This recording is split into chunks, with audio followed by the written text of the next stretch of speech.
So in this module on esophagus, we'll talk about the esophageal tumors, about esophageal cancer and the benign tumors also which are seen in the esophagus. So the first most important topic is regarding esophageal cancer. Now esophageal cancer is of two types. You can either have squamous cell carcinoma or you can have adenocarcinoma. And the risk factors for both of them are asked quite frequently in the exam.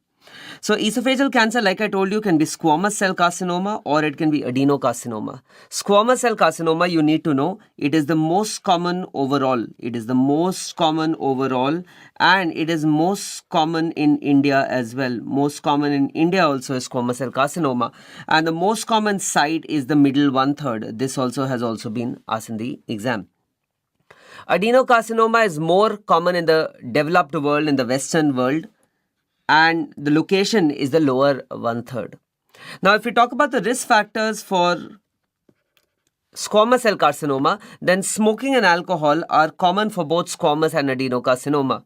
The other risk factors are consumption of smoked or preservative-rich food. Tylosis. Tylosis is an autoimmune condition. Tylosis is an autoimmune condition in which you can get palmoplantar keratoderma. Palmoplantar keratoderma can be seen and there is an increased risk of squamous cell carcinoma. So palmoplantar keratoderma and there is increased risk of squamous cell carcinoma. Achalasia cardia is a motility disorder which increases the risk of squamous cell carcinoma. And in both Bailey and Sebastian, this is written very clearly that vitamin E and selenium deficiency have also been linked with squamous cell cancer. In fact, in Bailey, it's also written that there are certain areas in China where they've started replacing vitamin E and selenium and they've seen that the incidence has gone down. So in areas where there is high incidence, it is worthwhile replacing vitamin E and selenium. Zenker's diverticulum also can slightly increase the risk of squamous cell carcinoma. Corrosive injuries, I told you acid and alkali injuries, there is a 6 to 8% risk in the long run where corrosive injuries, patients with corrosive injuries can develop squamous cell carcinomas. And Plummer-Vinson syndrome I've covered in the oral cancer modules. I told you about Plummer-Vinson syndrome. The other name for this is Patterson-Kelly-Brown syndrome. Patterson-Kelly-Brown syndrome, also known as sideropenic dysphagia.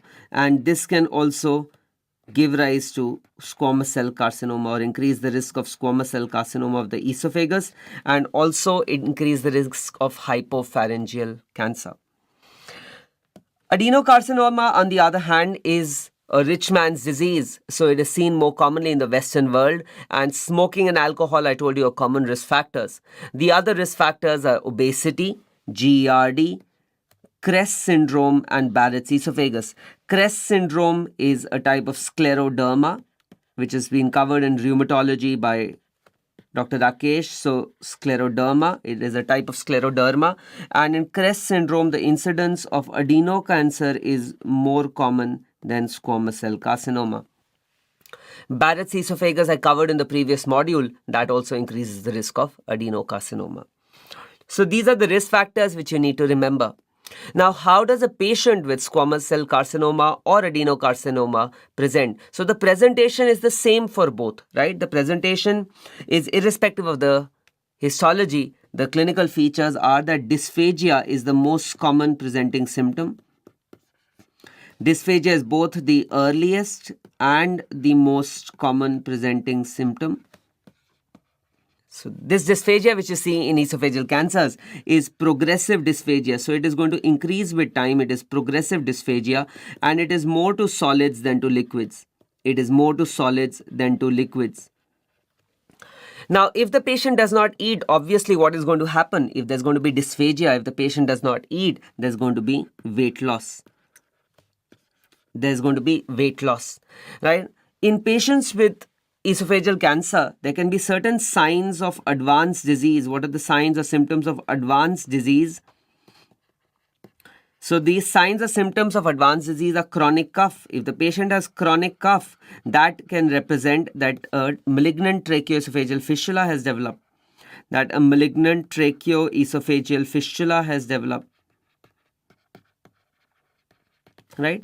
And if the patient has hoarseness of voice, if the patient has hoarseness of voice, that can indicate that the recurrent laryngeal nerve is involved, and both are signs of advanced disease. So this is how the patient comes to us. The patient will come to us saying that whenever he's having difficulty in eating food and it appears as if the food is getting stuck in the chest, right? Now, when such a patient comes to us, we have to carry out certain investigations. And what are the investigations? So, investigation of choice to confirm the diagnosis. How do we confirm the diagnosis of esophageal cancer? We will confirm the diagnosis by an endoscopic biopsy. We'll carry out an endoscopy and we will take a biopsy. So endoscopic biopsy is how we will confirm the diagnosis, right? The second thing, right, so whenever you talk to any cancer patient, the cancer patient has 2 or 3 questions in mind. The first question obviously is it cancer or it's not cancer? So that we confirm by the biopsy. The second question which the patient asks is, what is the stage? Where all has the cancer spread? So the investigation of choice for staging to see where all has the cancer spread. So for overall staging for esophagus, we carry out a PET CT. PET I've covered previously as well. It is positron emission tomography. It is positron emission tomography, and it has been asked in the exam what is the isotope used in PET scan. It is 18-FDG. FDG is fluorodeoxyglucose. And in the FMG exam, they had asked what is the half-life of 18-FDG. The half-life of 18-FDG is 109 minutes. So this also you should remember for the exam. The half-life is 109 minutes and it tells us about the entire body picture. It tells us where all has the cancer spread. Then if we talk particularly about esophageal cancer, the investigation of choice for T and N stage. So we know the T and M staging. T in GI cancers, the T stage is dependent on the depth. So to know the depth and the nodal status, the investigation of choice is EUS. Very important for the exam. EUS, that is endoscopic ultrasound. I will tell you about endoscopic ultrasound in just a minute, the details about that. But one thing which I want to tell you, these 3 points which I have told you, that is endoscopic biopsy is the investigation of choice, PET CT for overall staging, and EUS for T and N stage. These will be the same for gastric cancer as well. So when I talk about gastric cancer in the stomach module, I will tell you about the same points there as well. Now EUS, endoscopic ultrasound, that means while doing endoscopy, we are using a probe to carry out an ultrasound. So when we do this endoscopic ultrasound, we will see these alternate layers of black and white. Now, what exactly does it mean? So in an endoscopic ultrasound, the various layers appear as either black or they appear as white. So mucosa will appear hyperechoic. Means it is going to appear, mucosa will appear white. The muscularis mucosa, wherever you have muscle, wherever there is muscle will always be hypoechoic. So wherever there is muscle, please remember, muscle will always appear black or hypoechoic. So muscle is going to appear hypoechoic. So the muscularis mucosa is going to be hypoechoic. Submucosa is again going to be white or hyperechoic. Again, the muscularis propria is going to be black or hypoechoic. And serosa is again going to appear white. Now we know that the serosa is lacking in esophagus. So this is also for stomach. In stomach there is serosa, right? So serosa is lacking in esophagus, but it is there in stomach. So if serosa is there, it appears white. If serosa is not there, you'll just see the 4 layers till the muscularis propria. So this is what we see in an endoscopic ultrasound. The reason why I'm telling you this is that this has been highlighted both in Bailey and in Sebastian. So you should know the layers, how they appear. This I've already told you, how the layers appear on endoscopic ultrasound. Another investigation which we can carry out for patients with esophageal cancer is a barium swallow. And barium swallow, the classical finding which you see in barium swallow is the rat tail appearance, also known as the apple core deformity, or one more name for this is the shouldering effect, So you can see here that this is irregular. It's an irregular stricture which is there. That is why we give it the name of a rat tail appearance. Apple core deformity, which can also be seen in colon cancers, left-sided colon cancers also we can see apple core deformity. You can see it here as well on barium. And the shouldering effect, you can see there is abrupt narrowing. So you can see that the shoulders are broad, right? My shoulders are broad, but the neck is abruptly narrow then it narrows down. So similarly, here also you will have dilatation and then abrupt narrowing because of the stricture. That is known as the shouldering effect. So these are the features of barium swallow, and please, you should not confuse this barium picture with that of achalasia cardia. In achalasia cardia, which I'll show you later, you get the bird's beak appearance. Okay. So these were the investigations which are done. And once we have confirmed the diagnosis, we have to carry out the staging. The staging, of course, is the TNM staging, which we've discussed previously as well, where T is for tumor, N is for node, M is for metastasis. In GI cancers, now we are starting with GIT. In GI cancers, T stage will be determined by the depth. And not the size of the tumor. Okay, in breast, in oral cancer, in thyroid, it was the size of the tumor. In GI cancers, it will be the depth. So TIS is high-grade dysplasia. T1 is invasion into lamina propria, muscularis mucosa or submucosa. T2 is into the muscle layer. T3 is adventitia. T4 is adjacent structures. And you will see in most of the GI cancers, this will be the scheme which will be followed. This has not been asked in the exam. Esophageal cancer TNM has not been asked in the exam, but I will tell you some tips later on of how to remember GI cancer TNM staging. It is actually very easy if you understand the concepts. So usually you will see that T2 will be invasion of the muscularis, right? Barring the exception of gallbladder cancer where it is T1B. So T4 will always be adjacent structure involvement.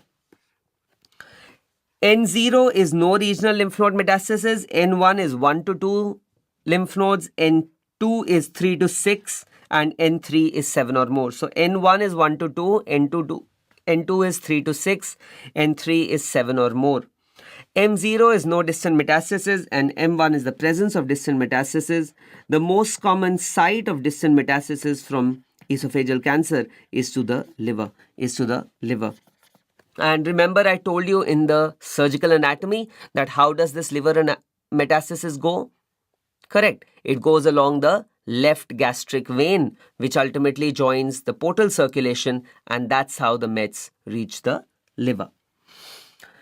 Now, there are certain updates which I want you to remember in esophageal cancer classification. And one of the very, very important updates is the Sievert's classification. This is extremely important. So, Sievert's classification is a classification for GE junction tumors, gastroesophageal junction tumors. So, this itself has been asked in various exams, that Sievert's classification is for gastroesophageal junction tumors. Now, Sievert's divides the tumors into 3 types. Type 1 is a tumor which is 5 centimeters proximal to 1 centimeter proximal to the gastroesophageal junction, to the GE junction. Okay. Type 2 is 1 centimeter proximal to 2 centimeters distal to the gastroesophageal junction. And type 3 is 2 centimeters distal to 5 centimeters distal to the gastroesophageal junction. Now, the importance of knowing Sievert's classification is that according to the 8th AJCC classification, type 1 and type 2 Sievert's are managed like esophageal cancers.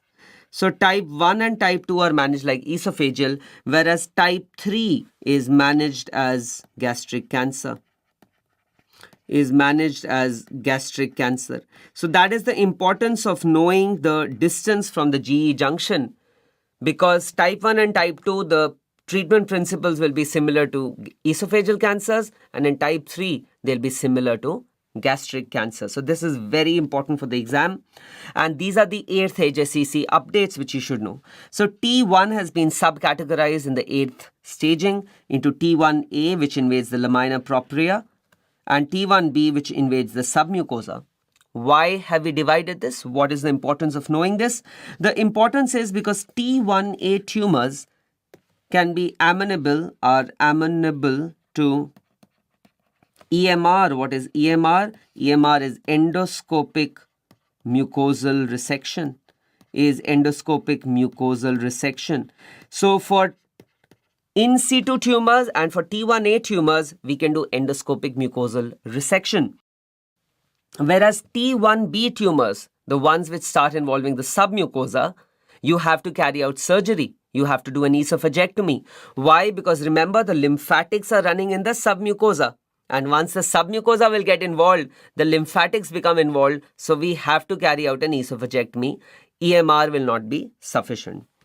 T4A is a new staging which involves direct invasion of peritoneum. And the update which I've just told you, that cancers of the gastroesophageal junction that have their epicenters within 2 centimeters proximal to the gastric cardia are staged as esophageal cancer. So this is type 1 and type 2.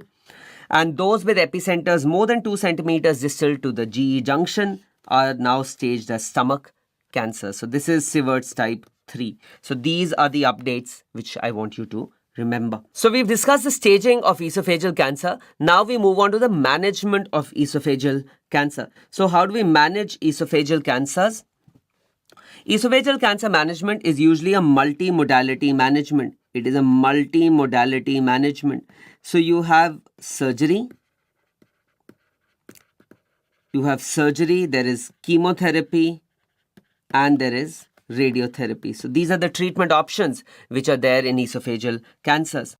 Now surgery, I've told you that TIS and T1A, that is in situ cancers, and those which are above the submucosa are amenable for endoscopic mucosal resection. EMR is endoscopic mucosal resection, which I have highlighted previously. Now, endoscopic mucosal resection is not without complications. When we do this endoscopic mucosal resection, the complications can be bleeding. There can be bleeding, there can be a stricture, there can be perforation. Stricture, bleeding, perforation can be there. But for tumors which are T1A and T2, T1A and T2 with N0, we can do surgery up front. In these patients, surgery up front can be carried out, and the surgery, of course, is going to be esophagectomy. But in tumors which are T2N1 or T3 or T4, these patients first receive neoadjuvant. They receive neoadjuvant chemo or neoadjuvant chemo RT, and then we carry out surgery in these patients. Right? So these locally advanced esophageal cancers where lymph node involvement is there, or there is advanced T stage, there we will first shrink the tumor by giving neoadjuvant. Neoadjuvant, is before surgery. So before surgery, we are going to give chemo, or we combine chemo and RT, and this has a synergistic effect. Chemo and RT, if they are combining, this has a synergistic effect, and this enables better resection. When we carry out surgery after this, better resection or R0. R0, you remember I've covered R0 previously as well. R0 is that we can get microscopic freedom from disease. Remember we'd spoken about R0, R1 and R2. R0 resection is when there is microscopic freedom from disease, where entire cancer has been removed. Microscopic freedom from disease, entire tumor has been removed. R1 is when microscopic disease has been left behind. When microscopic disease has been left behind, that is R1. And R2 is when gross disease has been left behind. Gross cancer has been left behind. So whenever I'm doing cancer surgery, my aim is to achieve an R0 resection. So by giving neoadjuvant chemo radiation upfront, it enables us to achieve better R0 clearances later on. Okay. Now, what exactly do we carry out in the surgery? So the surgery which is done is an esophagectomy. And esophagectomy, certain principles which you need to know, that the proximal margin in esophagectomy, is 10 centimeters, whereas the distal margin in esophagectomy is 5 centimeters. And the reason for having such wide margins, I told you, because the lymphatics are running longitudinally and there can be skip tumors or skip metastasis, which is why we take such wide margins. 10 centimeter proximal and 5 centimeter distal margins are to be taken. Now, one point which I want to highlight here, you can be asked a question where they can ask you that what will be the margin status for Sievert's type 1 and 2 tumors. So Sievert's type 1 and 2, remember, Sievert's 1 and 2 are treated like esophageal. So these will be the margins for a Sievert's 1 and 2 type of tumor as well. 10 centimeter proximal and 5 centimeter distal. Now, esophagectomy can be of 3 types. So there can be 3 types of esophagectomies which you should know about. You can have transhiatal or Oringer's. You can have transhiatal or Oringer's esophagectomy. There can be Ivor-Lewis esophagectomy. And you can have McCune esophagectomy.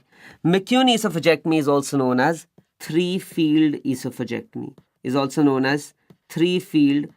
Esophagectomy.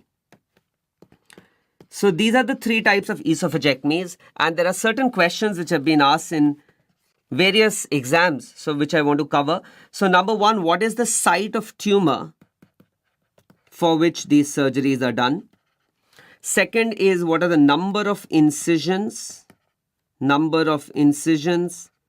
and the site of incisions which are made to carry out these surgeries. And the third point which you need to know, what is the site of anastomosis after we do the surgery. Okay. So Oringer's or transhiatal esophagectomy is mainly meant for lower one-third, tumors. Sometimes it is done for middle one-third. Sometimes for mid one-third, but most of the time it is for lower one-third tumors. Now, transhiatal esophagectomy means that this is the hiatal opening, the diaphragmatic hiatal opening. So we do the surgery through the hiatal opening. I do the surgery through the hiatal opening. I'm going to carry out dissection of the esophagus and then I cut the esophagus. Now, because I'm doing it through the hiatus, there's very little space which is available. Very little space which is there when we are doing transhiatal esophagectomy. So very little space when we are doing transhiatal esophagectomy. Now the incisions are 2 in number and we will make an abdominal incision, which is usually a midline abdominal incision, and we will make an incision in the left side of the neck where the anastomosis would be done, the anastomosis of the gastric tube. Remember, when I cut the esophagus, I replace it with the gastric tube. I told you I replace it with the gastric tube. And that will be done in the neck. Ivor-Lewis esophagectomy is meant for middle one-third tumors which are below the aortic arch. And here also 2 incisions are made. One is your abdominal incision, and one is the right thoracotomy incision, right thoracic incision. And the site of anastomosis is the thorax. The anastomosis is done in the thorax in Ivor-Lewis esophagectomy. There are a couple of questions which are specific to Ivor-Lewis esophagectomy regarding its complications, which have been asked in the exam, which I want to highlight. First is the most common complication following Ivor-Lewis esophagectomy. So, whenever we open the thorax, the patient is going to have pain in the post-operative period. And when there is pain, the patient will not take a deep breath, right? Because of pain, patient will not take a deep breath. And if they don't take a deep breath, what will happen? Correct. So the most common complication is atelectasis or collapse of the alveoli or collapse of the alveoli. The most common cause of death, is anastomotic leak, which gives rise to mediastinitis.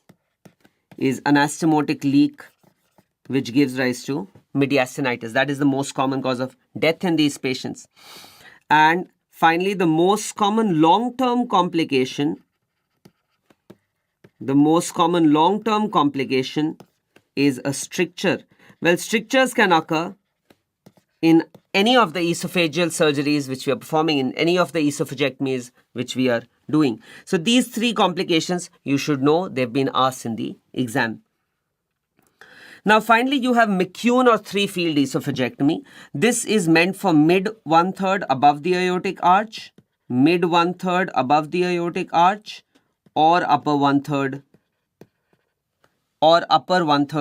tumors. So above the arch or upper 1/3 tumors.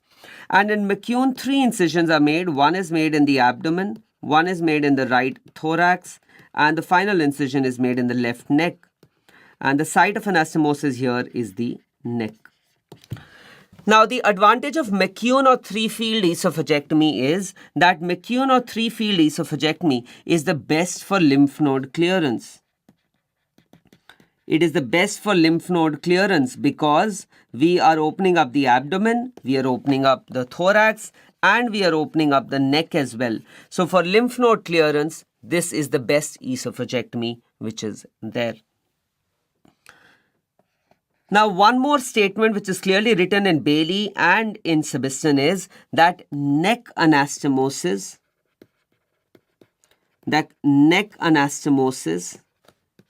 leaks more commonly than thoracic anastomosis.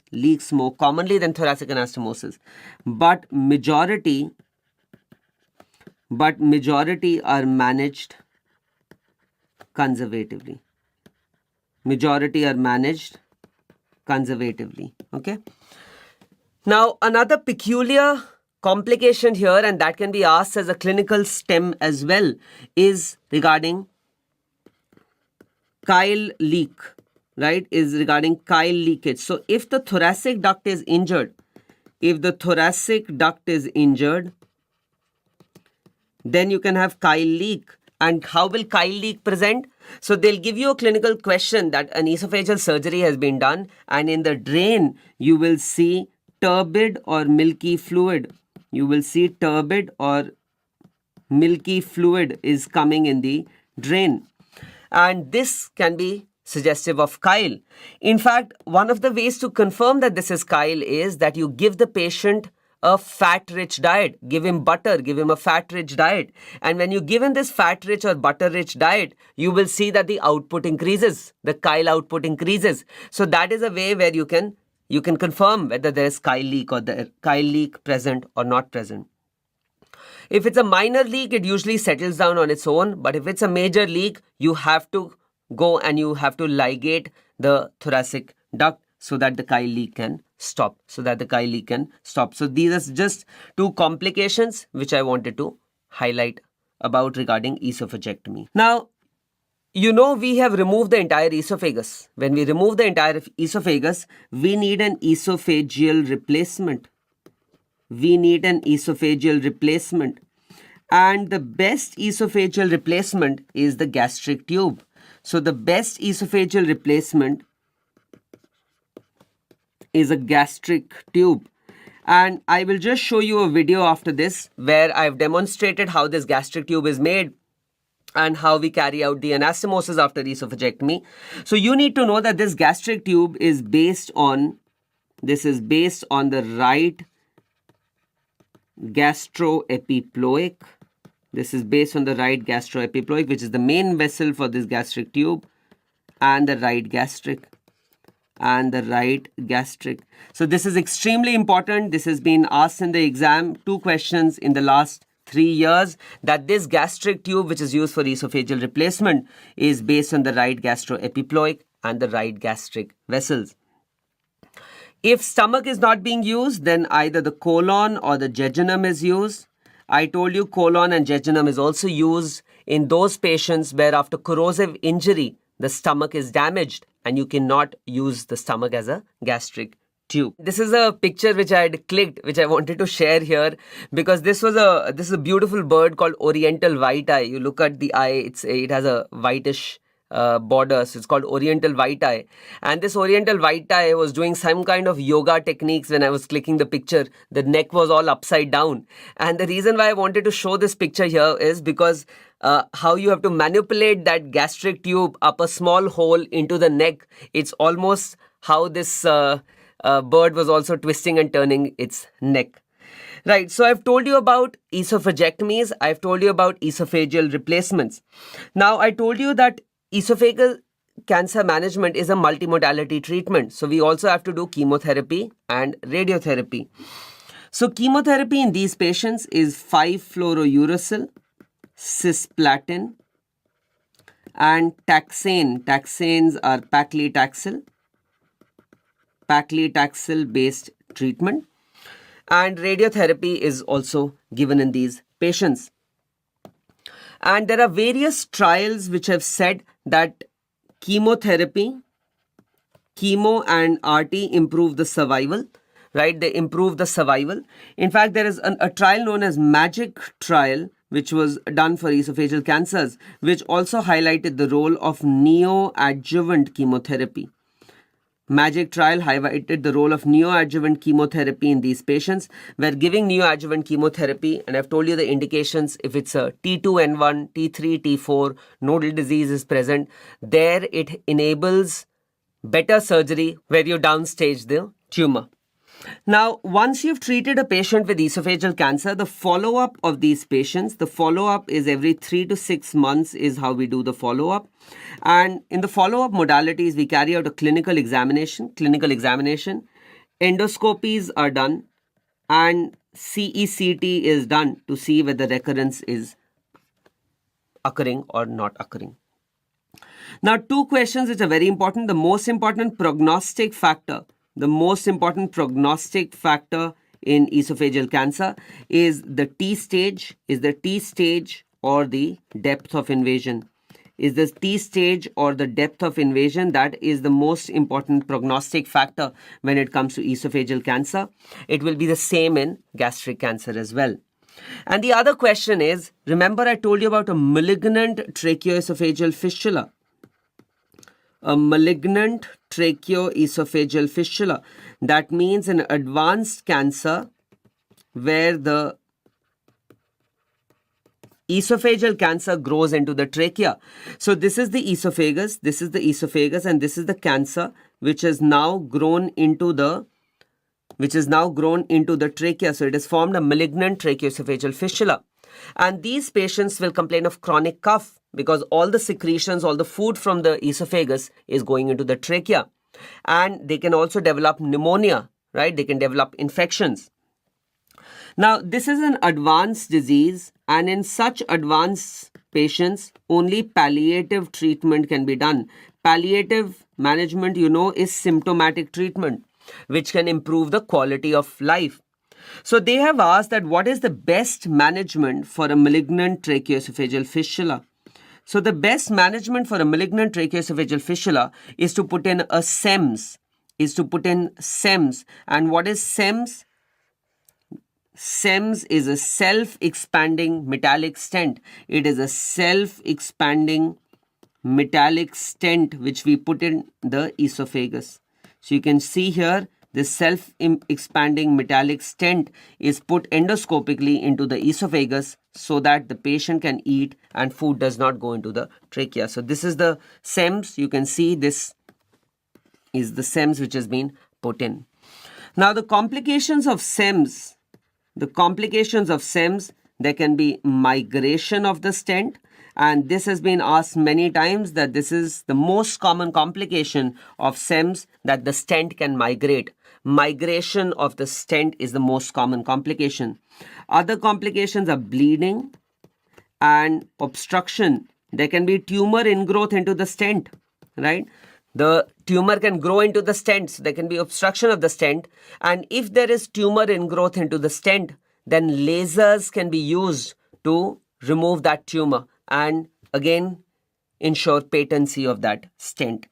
So you should know about SEMS. This has also been asked in the exam. So that was the management of esophageal cancer. I've told you the important points which you need to know from esophageal cancer. You need to know about the esophagectomies, the risk factors, and you should know about SEMS as well. And of course, the update in the TNM staging. The most common benign tumor of the esophagus is known as esophageal leiomyoma. This is the most common benign tumor. This question has also been asked in the exam. It is mostly seen in the distal esophagus, and the male to female incidence is 2:1. These tumors are usually asymptomatic. This is written in both Bailey and Sebastian. They're usually asymptomatic, but if they're large tumors, they can cause dysphagia. The barium appearance has also been asked in the exam. The barium appearance is a punched out appearance. This has been asked many times in the exam. And the management is enucleation. So this is the barium appearance of a leiomyoma. You can see it is a punched out appearance. It's a punched out appearance which you get in an esophageal leiomyoma. So that was regarding this module on esophageal tumors and esophageal cancer. For final year students, what is important in this module? So very rarely a question can be asked on esophageal cancer. A short note can be asked regarding esophageal cancers. Other than that, this module is mainly important from the MCQ point of view. So before we end this module, let's just solve a few MCQs. A patient is recently diagnosed with adenocarcinoma of the esophagus. Tumor is present in the distal esophagus within 1 to 5 centimeters above the GE junction. Right, within 1 to 5 centimeters above the GE junction. Which type does this tumor belong to? So according to the Sievert's classification, you know this is a type 1 tumor. This is a type 1 tumor which we are dealing with. And type 1 tumors are treated like esophageal cancers. Which of the following is not a risk factor for developing squamous cell carcinoma? So alcohol is, Plummer-Vinson is, corrosive injury is, obesity is for adenocancer and not for carcinoma, squamous cell carcinoma. Which of the following statements regarding GE junction tumors is not true? Sievert's type 1 extends from 5 centimeters proximal till 1 centimeter proximal. This I just told you is true. Type 1 and 2 are treated like esophageal cancers. This is true. Total gastrectomy should be done in type 3. This is true. So I told you type 3 are treated like gastric cancers and you will carry out total gastrectomy in these patients. Are treated like gastric cancers and we will do a total gastrectomy. Proximal margin for type 2 tumors should be 5 centimeters. This is false. Type 2 are treated like esophageal and the proximal margin is 10 centimeters. So what is the blood supply of the conduit used for gastric pull-up during esophagectomy? Very, very important. This is right gastric and right gastroepiploic. A 45-year-old smoker with dysphagia is diagnosed with esophageal cancer after a biopsy. Staging reveals that the lesion involves the submucosa with nodal involvement. What is the best management for this patient? So if I told you submucosa is T1B and you have nodal involvement, if you have nodal involvement, we will give chemoradiation first followed by esophagectomy. So T1B, T2 with nodal involvement or T3, T4, all of them will first get neoadjuvant chemoradiation and that will be followed up with esophagectomy. The final question is, what is the most common complication of a self-expanding metallic stent? This I've told you is migration. So that was regarding this module on esophageal cancer. It's an important module from which MCQs are asked. So if you're preparing for the entrance exam, please revise this module thoroughly. Thank you.